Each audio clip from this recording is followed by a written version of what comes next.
Hey everybody, and welcome to an intermission! This one is on Bardbarian, presented by Tree Fortress. I'm Nye. I'm Mako, and I've got no idea what's going on. Well, for anybody who's interested in knowing, an intermission is where I just do a quick one-shot on a game that may potentially become a series, but it's usually something that I just want to show off a game, very quickly. And Bardbarian is a game that I put a couple hours into, kind of enjoyed, and thought, why not? Let's just put up a couple-minute episode on this thing. So this is Brad, our local hero and local barbarian for hire, and he's sleeping soundly. All of a sudden, evil cares not for his sleep patterns. Yet again, Brad is called upon to protect the town's prized decorative crystal. Have you noticed that two characters so far in this little dialogue have had black eyes? Brad and this guy. Any normal day, Brad would care. But today, he doesn't. Peeing. Into a bucket, apparently. When you're a barbarian, apparently you gotta do these things. Tired of grinding XP, saving useless NPCs, and living only to destroy, he used some previously misplaced crafting skills and fashions a loot out of an old war axe. Armed with his new gear, he steps outside to shred loot. So this is Bardbarian. Yes. So Bardbarian's kind of an interesting game. It's a little bit tower defense-y. A little bit, It's a little bit tower defense-y, a little bit anti-tower defense, and a little bit Pikmin. So the idea is that you can't attack in and of yourself. You specifically... Yes, blah, blah, blah, blah, blah. You can't attack yourself. All you can do is shred your loot, basically, and summon guys to attack for you. And as time moves on, you will gradually build up... If you see them in the upper right-hand corner, you'll build up notes, and you spend notes on summon spells that can be used to give you guys to use, basically.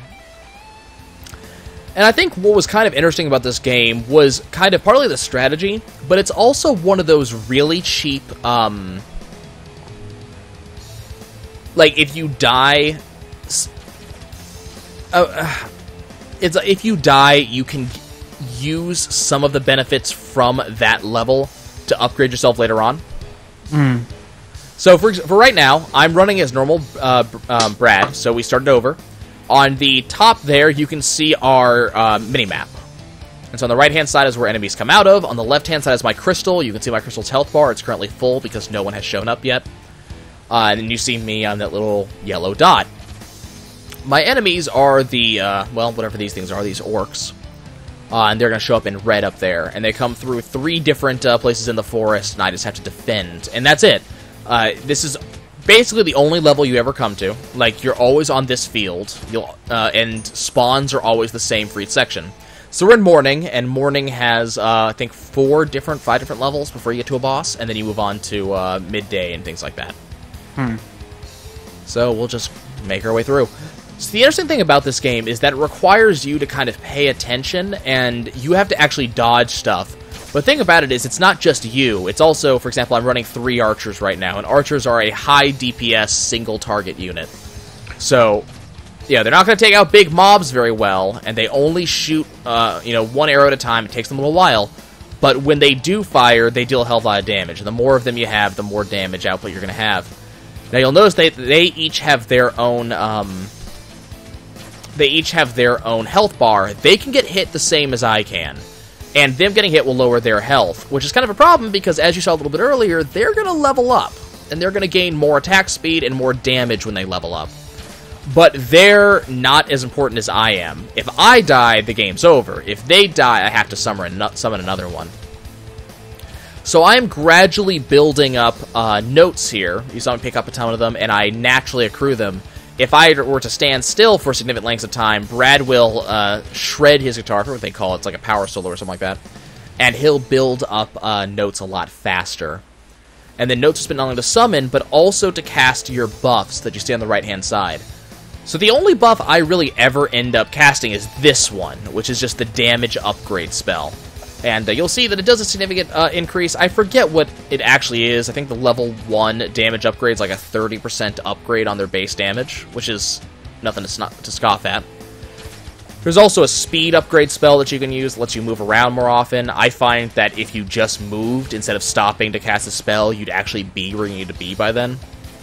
And there's a defensive upgrade spell, but the game doesn't really encourage you to use that. If you're gonna defend, you might as well just start shooting something and just dodge better.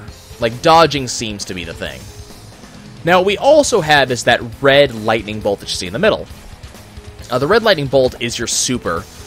You only get it once every X amount of kills. I forget how many it is. I want to say it's every time you kill 5 to 10 enemies, you get the super. And the super is, it clears all bullets on screen, and it stuns every enemy around you for like 3 seconds. So it's very good if you suddenly find yourself in a situation that you can't handle. So here's level 4. You can see the boss to the right. So we got one more round to go in before we get there. And this first day is pretty easy. Not even the first day. The morning is pretty easy. They take it pretty easy on you. These guys don't have an incredible amount of health. And if you're judicious in using your damage upgrades, you're probably not going to have a problem. And I've been doing particularly well at dodging here. So my archers are just leveling up consistently. I'm not losing them.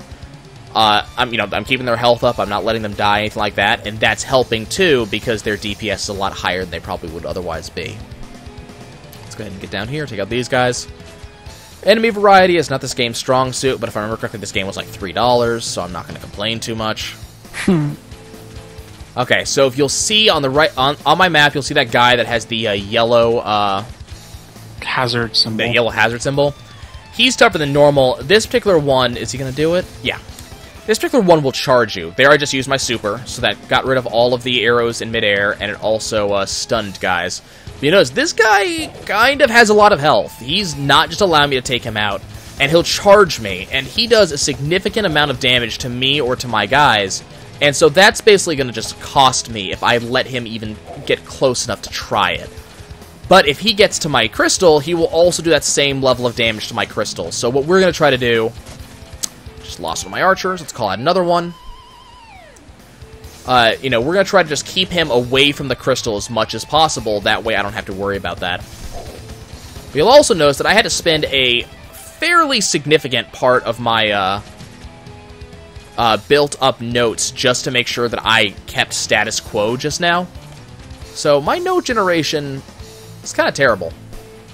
Okay, we're trying to keep that guy away from the crystal, which actually we're doing really well at. I'm kind of amazed at how far we've gotten without having to restart the day. Okay. So now we get a new unit. We just unlocked the healer. And the game is fairly regular about doing unlocks for you. What the healer does is she sacrifices her own health to give health to all the rest of your units. And now we have the boss. And it's your standard ogre. He does an AoE attack, and you just gotta make sure not to get caught in it. So, I almost just lost my healer because of it. The problem is, he brings ads, as you might expect, because, this is a kind of RPG, and it's a boss monster. So he brings friends with him. So I definitely want to take out the friends, while not getting hit by him, keeping the crystal safe. I mean, it's piling up, and the problem is, I'm just a level 1 character. I don't really have a lot of skills. So, one of the things we need to do is, there's my crystal to the left-hand side, that gem thing. If you're reminded of Dungeon Defenders, I don't blame you. There are some definite parallels we can draw between this game and Dungeon Defenders. But one of the problems I'm doing is I'm spending a lot of my notes on keeping up my damage, making sure I always have that. Oh, there's a guy. Could you kill him, please? Kill him. I can't direct my guys. All I can do is get where I want them to shoot, and they choose who they shoot. Which can be kind of a problem if you're in a situation like this, where I have the big boss monster, but I also have a bunch of little monsters who are getting really close to, really close. Now, what I don't know, because this never really came up, because by the time I ever hit the bosses, I was always pretty strong in the first place. I don't know if the bosses' ads ever stop spawning. So I don't know if this is ever going to stop, or if I just have to, hope. Luckily, the crystal hasn't been hit yet. So that's pretty nice, right? Doing a pretty good job of rounding up But the boss is only at, like, I think he's at 50% health. Yeah, he's... Oh, I just lost another one of my archers. This is not going well. Other than, I mean, controls are okay. I'm using an Xbox controller. Apparently, you could potentially use mouse and keyboard, though I don't know how well that would actually work in terms of controls. You know, wouldn't blame you for trying, but I'm going to use the Xbox controller just to make sure I can do these really intricate, like, dodging arounds that I'm doing here, because dodging becomes kind of a pain in the ass when you get to later portions of the game. You have a lot more attacks coming at you. That signifies that the crystal's being attacked. Luckily, these guys are really weak. But the problem is that the attack from this ogre will not stop when once it hits me. It will just keep on going through me, and it'll hit the crystal too. So I'm trying not to entice him to basically do what he just did, which is attack way too close to the crystal. But unfortunately, what we're finding is that I do not have enough power, enough damage to save the crystal. The crystal's about to go down, and we lose. Kind of. So, now what we get to do is we get to go into the buy upgrade screen. I get to spend that gold that I just earned to get something else. So, for example, let's unlock our healer. There's our healer. She's the life of the party, apparently. So, I have my archer, my brawler, my black mage. These are my base characters. I could upgrade them. They won't cost any more to summon in, but they'll do more damage. You can see, if I upgrade this guy, he'll get more health, and he'll get more damage. It tells you his range, which is long. If I upgrade the brawler has more damage, but he's short range. If I upgrade the black mage, he's got an AoE attack. He doesn't have quite as much damage or quite as much health. So you get that options. And then you have Octodad, Shell Razor, and Meat Stack. You know, Super Meat Boy, obviously. Octodad is from Octodad, and I have no idea what Shell Razor is from. Kang Clan something, I don't know. But you have those characters, and then you have a bunch of additional characters available. Just 18 characters in all. So you can also upgrade your hero, upgrade your own health, upgrade your own speed, upgrade your body spray. Body spray decides how close your characters will stand. It makes it easier to dodge. Noteworthy increases your note generation speed. Inspiration increases... Whoops, that's not what I wanted to do. Let's not do that. Inspiration increases the amount of notes that you start out with, so you can summon more powerful units right off the bat. Party On increases how many people you can keep with you. Song of Attack upgrades your attack song, and Song of Speed upgrades your speed song. Song of Defense upgrades your defense song. And then you get to the Golden Axe loot and spend 5,000 gold to double up how much gold you get, which is pretty worth it. You can also upgrade the town. The town crystal upgrades health. Upgrade the barracks, and all of your melee units will come out of higher level. They come out at max level if you level up to the max. Same with college. Upgrade those to each to the max, and they get a defender that'll help defend the crystal. Friends will actually open up the town shops, and the shops will give you stuff, typically either health or gold. The town pet grabs gold for you, and the town drunk applies a debuff to enemies. So there's all that. So there's story mode. You have morning, noon, evening, and night, and each one is comprised of about 5 levels of the boss. You also have 2 challenges that you can do, Escape and Survival. And these are good for getting a lot of gold very quickly, but they're also good for unlocking new characters. So this is Survival, and Survival's interesting because there is no summoning, there's no spell casting, it's literally a how long can you dodge. You only get 1 shot. If you get hit once, you're dead. But the idea here is to go as far as you can, get the high score, and, you know, basically go deep. If you get, I think it's like 6,000 meters, something like that, you unlock, I think it's the Kang Warbeast. And the levels get gradually more and more difficult, and you can pick up gold on your way. And the gold pickups aren't bad. There's my highest score right there, so now we're in high score territory. And the gold pickups aren't bad, especially when you get the line of gold, which you'll see every so often. So if you look, should be another one coming up pretty soon.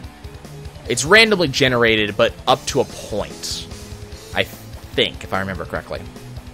But you can get an idea based on how many meters you run, kind of what you should be seeing. So there's a gold pickup mode, so I just picked up another like 150 gold right there, which is not bad. So we have just added the up and down tri-shooters. That's a new thing I have to deal with, so those will spawn. They just added those guys. So you have, you know, they're updating the patterns. They're adding more enemies for you to have to deal with as you go through.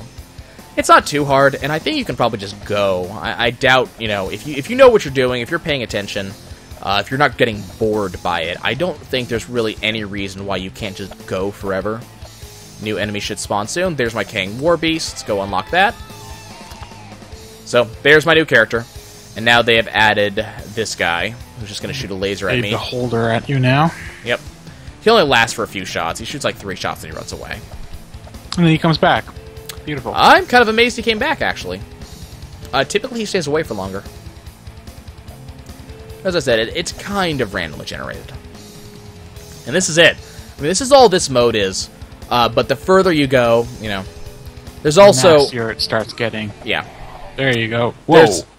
Yeah. There's also an achievement for... I think it's the achievement for 6,000. So that's that mode. And then the final mode is the survival mode. And survival mode is interesting because it gives you a lot of loot, and it completely ignores all of your upgrades. So the idea here is you have this big plane. I don't think it's infinite, but I think it's close. And the game will hand you units. So we have some enemies here that we haven't even met yet. And, you know, the game will hand us units, and the idea is how long can we survive. At certain times, you can see it kind of on the bottom of that little heads-up display up there. It's telling me what my high score is, but you can also see that red ticker towards boss. So at certain times, it throws 1 or more bosses at you that you have to deal with. And the idea is just how long can you survive? The game will continue giving you people, but that's about it. Now, one thing I haven't brought up is, okay, beholder, that's fine. One thing I haven't brought up is the right stick. Unfortunately, I don't have any units right now that would benefit from it, which is why I didn't really bring it up earlier. But you can use the right control stick, and I guess the mouse does this, in order to order your units to move around you. That's where kind of the Pikmin comparison comes in. There are units that will stand in front of you as literally meat shields. And you can use them to kind of block enemy shots, take damage from you. Or if they're a super close range unit, and there are a couple of those, you know, you can use those units in order to kind of direct them to where you want them to go. So we're going to have a boss mode here. So we got Bacon over here. Bacon heals you. Of course. Boss just spawned. I don't know where. But there it is. So, for instance, the Ninja, who I have right there, the Ninja is a very high DPS unit, but he's very fragile. It's actually one of my favorite units up until the end of the game. Let's go ahead and get kills, so I'm gonna... Come on. Anybody interesting? No? Okay. It's just the fighter who we've seen already. Okay, let's go ahead and get killed. Kind of a gory death. And we're gonna go ahead and quit out, and I'll show you what kind of end game looks like. So as I said, I have 100% of this game. I did go all the way through it. I didn't want to do a series on it, just because the game gets... The actual gameplay, while kind of interesting to me in a terms of let's get stupid kind of way, the game isn't very entertaining to watch, I don't think. So, this is my fully upgraded character. I played him on Nightmare mode, which is the hard mode. Upgraded everybody. I mean, we're done. So once you beat morning, noon, evening, and night, you then get day 2. And day 2 is endless mode. So I've unlocked all my characters. Let's just go in. There's only one character that I'm essentially going to use. But I've unlocked, you know, all of these extra characters here. So let's go ahead and start piling them on. So I'm just going to stack up a couple of casts here and unlock 4 Storm Knights and my Shield Maiden there. You'll notice that my Shield Maiden's staying directly to my right, even though the Storm Knights are staying behind me. That's because I'm holding the right stick to the right to force her to go there. And what's cool about the Shield Maiden is that she'll block the hits for me. Oh, how'd you guys get back there? She'll block the shots for me. It does take some of her health to do that, so it's, you know, I'm not getting it for free. But, you know, it's a benefit, basically. And the Storm Knights, they're the final unit you get in the game, so I've assumed that they're supposed to be the most powerful. They kind of feel it, but there are some guys who definitely give them a run for their money. They will shoot 3 enemies, or 3 burst shots. Once they do that, they throw their sword, which bounces from enemy to enemy, applies a little bit of electrical debuff, or something like that. You'll also notice I have the Town Drunk, who's dropping all of those vomit piles, which slow enemies and also lowers their damage. The Butcher is open, so he'll drop bacon from time to time. The fisherman is there, so he will actually give me fish. And the fish are kind of nice because I want to say they increase my notes. Something like that. There's a armorer over here, and the armorer gives me money. And then I have my town pet there, who just continuously brings me money. That's all his job is to grab the stuff off the ground and bring it to me. Why did I summon a dwarf? That's not what I wanted. I don't know. Why did you summon a dwarf? I'm not sure. But as you can see, as the game progresses, especially when you get into this mode, it gets a little bit more nuts. There's a lot more stuff on screen at once, a lot more enemies you have to keep track of, things like that. We're into boss mode here. This probably suck. I forget the big thing about the dwarf. Oh, I have 4 bosses to take out. Okay. Let's go ahead and up my damage output. And we'll start working on these guys. Oh, I know who it is. Okay, there's the boss from Noon is the one that's dropping all of those like craterous magma orbs. So once you kill a boss, the nice thing about it is, the game encourages you to level up over and over and over. Like, that's how it's designed. The bosses drop a ton of money. So if you can get to a boss, you can get a lot of money. That's it. So I got 77 enemies slayed. I got to wave 23, got 52,000 gold. So it kind of gets up there. Total gameplay time on Bardbarian ended up being about 6 hours or so to get everything done. And that's including screwing around. That's including not knowing what I was doing, things like that.